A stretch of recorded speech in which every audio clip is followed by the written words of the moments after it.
Good morning. Welcome to my channel where we break down some challenges we face in the classroom, especially when it comes to technology. If you clicked on this video, then you are probably trying to create activities in Google Slides with geography. However, you can technically use these skills to create any activity in Google Slides no matter what you teach, even if you don't teach geography. As you know, we're teaching in very different times right now, so maybe you're killing it with the whole distance learning thing, or maybe you're not. Either way, I'm going to share some advice with you to help you create these digital interactive activities in Google. So I've linked in the description below a step-by-step guide that you can print out after you watch the video. It'll be like having it right there by your side as you're doing it. You don't need to take notes or anything like that. Also, in the description below, I have timestamps for each activity type. So if you're looking for something specific, just go ahead and scroll down and you can skip to that part directly. So let's go ahead and get started.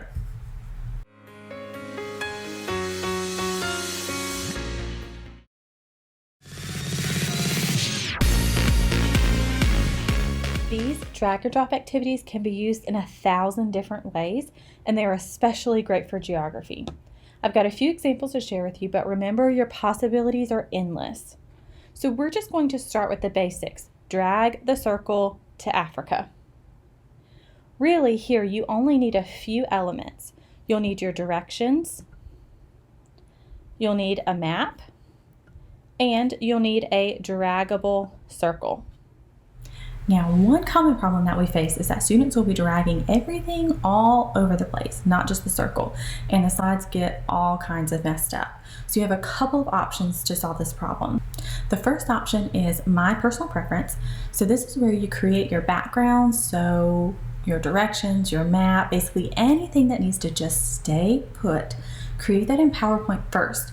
Then you can export them as images and set those images as a background in your Google Slides. That way, everything is there, all those non-movable pieces are set, and the kids can't do anything with it. Option number 2 are for those of you who are like, who the heck has time to create something in PowerPoint, export them, and then upload them again? If that's you, here's your option. You can create your backgrounds, all of the non-movable pieces, in the master slide view directly in Google Slides. So let me show you what I mean. We already have all of our non-movable items done. So that's this part. So remember before I talked about you having two options. You have the create everything in PowerPoint. That's how this is. See, I can't do anything to this. That's because I made this whole orange slide in PowerPoint, exported it as an image, and then made it the background here. So you're going to open a new Google Slides presentation and adjust the slide size. This will give you more space on these outer edges for draggable items. So I've already got mine adjusted here, but to adjust it, you'll go to File, Page Setup, and I've adjusted mine to 11 by 8.5. Do whatever works for you. This seems to work for me pretty regularly, but again, do whatever works for you. So now that we have that set, we'll need to create the non-movable pieces first. That would be like the directions, the map, and those things on the master slide view. So I'm going to click on the blank slide that I have here. Now I'm going to click Slide, Edit Master. And you'll scroll down to the bottom and click on the blank slide. And then you just add your non-movable pieces. So anything you put in this master slide, the students will not be able to manipulate. So we're going to put in everything except the draggable circle. I'll go ahead and do that now.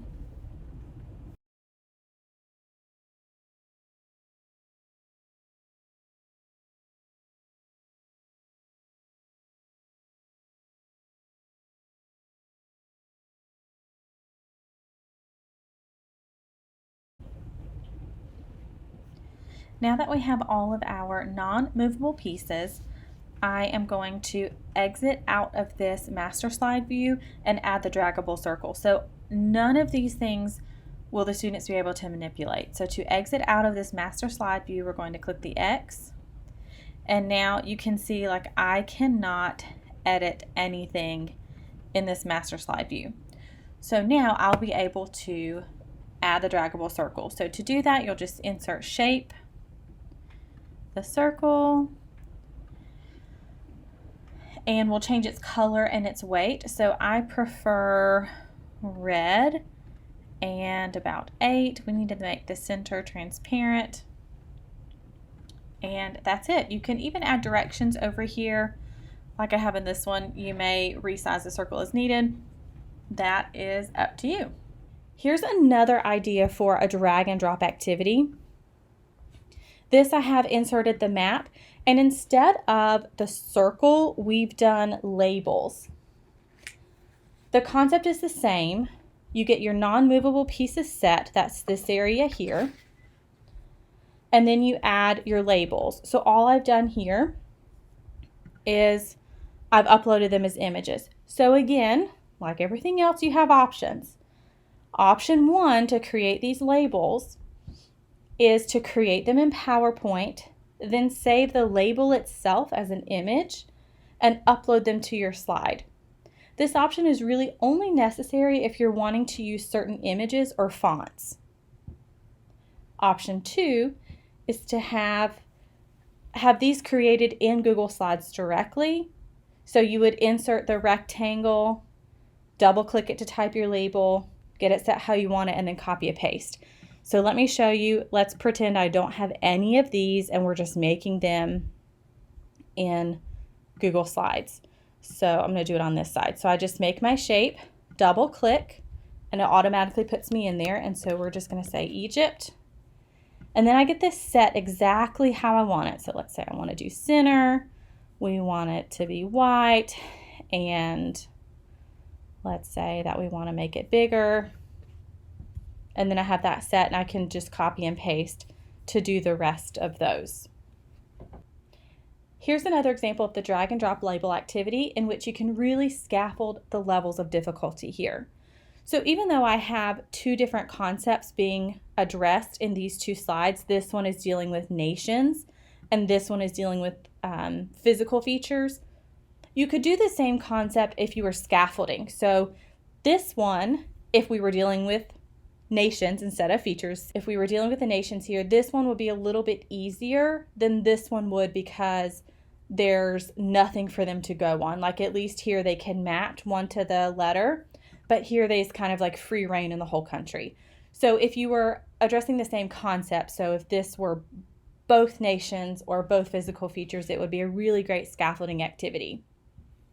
So I really like these for geography.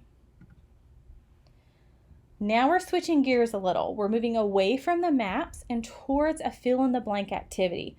So this is still drag and drop, so your steps are still going to be the same with these labels. You can, these were uploaded from PowerPoint as an image. So to do that, when you're in PowerPoint, you create your text box, get it the way you want, right-click, save as image, and that's it. And then you go here and you upload from computer, and there's your image. This also works if you are creating it in slides and you do your rectangle and the text like we did before. Same thing. So this is just another idea of how you can use the drag and drop.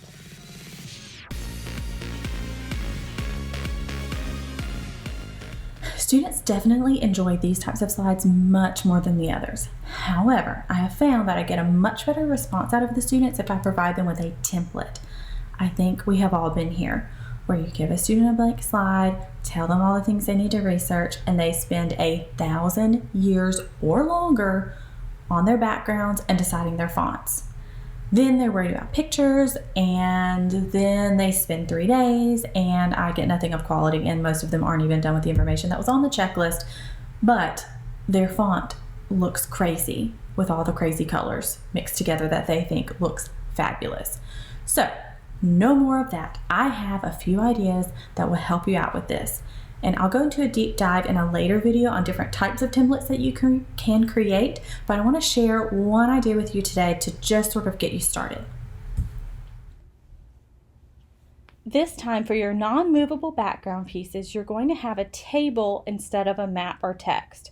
I highly recommend that you do this part in the master slide or create it in PowerPoint.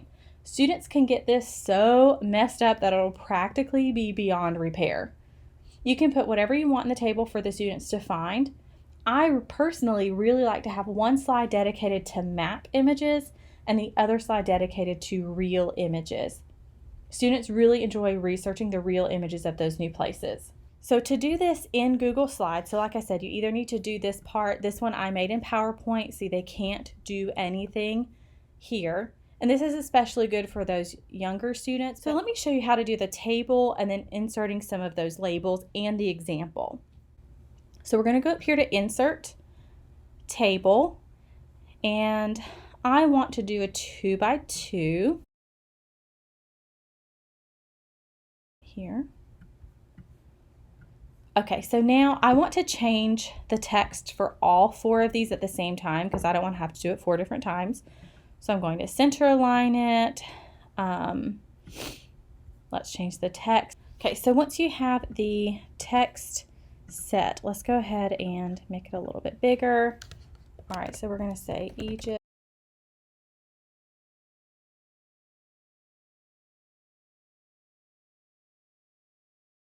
Now that we have our titles there, we're going to, like this one, I want to put a sample image here so the students know what they're going to do for the other 3.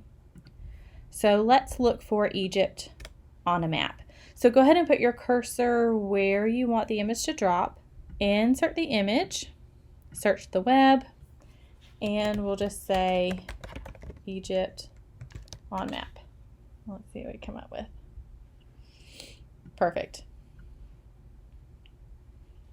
Okay, so we just inserted the image. I'm going to resize it some and put it here in the table so that the students know what they're looking for, and that is all you have to do. So then the students, when they are assigned this, they'll open this and they'll do the exact same step that you did. So when they're looking for an image of the Indian Ocean on a map, they'll go here, search web, Indian Ocean on a map. They'll scroll through until they find one they like, and then they'll insert it that way. Easy peasy. Now I want to show you a similar idea. This is a research slide. Students will research different places and enter their findings into the slide. Instead of students inserting images, though, they'll be typing their answer. This means that you will have to insert text boxes where you want them to type. And let me show you what I mean here. So those are all the text boxes that I already have inserted. So when the students open this up, they'll just be able to click here and describe the climate. They'll just be able to start typing. So that's what you will have to do when you're creating this. So this one, again, all the orange slides are slides that I've created in PowerPoint and have exported them, but you can do them the same as I've done this purple one. Put your text boxes in, insert your table, and then insert those text boxes. So all you have to do to insert the text box, let me just delete this one and I can show you. So all you do to insert the text box placeholder is click on text box and you literally just place it there and then click off of it and it's there. So now when the students open, that will hang out right there where it is. When you push it out to them on Google Classroom and they open their own copy, these text boxes will still be there. So easy. Here's one tip that I want to give to you. So for me, when I'm assigning these, I will typically have, for the research slides especially, I will have 6 or 7 of these slides just with different countries. So instead of Kenya, it will be Nigeria or Sudan or Egypt or whatever the case may be, but I will have several of these. And you can use that for differentiation. So you could have some students that need to complete all of them, some that just complete 2 of them. They could pick which 2, however you want to use it. But you need multiple of them. So the last thing that you need to do is recreate all of this over and over. So here's my tip. Let's say that I wanted to do this same slide, the find it, but I want to replace these places with others. All I have to do is click it until it's highlighted yellow. You can do Control D to duplicate. I'm just going to right click it so you can see what I'm doing. So I just right clicked, but you could also do Control D, duplicate slide, and it's the same thing. So now all I have to do is change these out. This also works with these. So you want the same slide with the text boxes, but a different background. Because if you're creating them in PowerPoint, you would already have this as a background. I would just duplicate the slide and then change the background. And all of those would stay the same. So duplicating the slides is going to be a game changer to save you time. These activities are perfect for distance learning and for blended classrooms. The possibilities are really endless here with these interactive slides. I've created similar activities for science, for social studies, for language arts, so really you can use these strategies with any subject that you're teaching. One drawback though with these is that grading can be a little bit cumbersome because you have to open up each individual student's work, scroll around, grade it, leave feedback, and then close it, open the other one, that sort of thing. So a couple of tips for grading is, first, you could use the Google Classroom portal if you're implementing it on Google Classroom. They have those little arrows at the top where you can just switch from one student to the next, which makes it a lot easier. If you don't have that option though, Alice Keeler has a Chrome extension called Drive 20, and I'll have that linked in the description below. But that basically opens up to 20 tabs in your browser window at one time. So you can, you have to wait a minute for it to load, but once it loads, you just you put your feedback on one, and then you close that tab out and you go to the next one, and then you close that tab out and go to the next one. So it really streamlines that process. However, my suggestion, the last tip that I have for you, is what I mostly did in the classroom is I just graded these slides activity for completion or work ethic. So we did in my classroom what we called a working level grade, which I'll go into that later, but it's basically like a work ethic. How hard were you working? Were you on task the whole time? Some of the time, hardly any of the time, that sort of thing. So it's kind of like a completion work ethic grade. And then have students complete a Google form that is auto grading, so you don't have to do it. Put the similar or same skills in a Google form and just have them do that afterwards so you can have a grade for those few days that they were working. The Google form, because it's a little bit more specific, it'll show mastery a little bit better than this Google interactive activity. Plus, it'll auto grade for you and it'll do the data. So that is always a plus. So I'll have a separate video showing you how to put those things together later. That'll be coming out soon. But now I want to hear from you. What types of digital geography activities do you love to use? Leave that in the comments below or post them on my Instagram and make sure you tag me. I would love to hear your thoughts on this.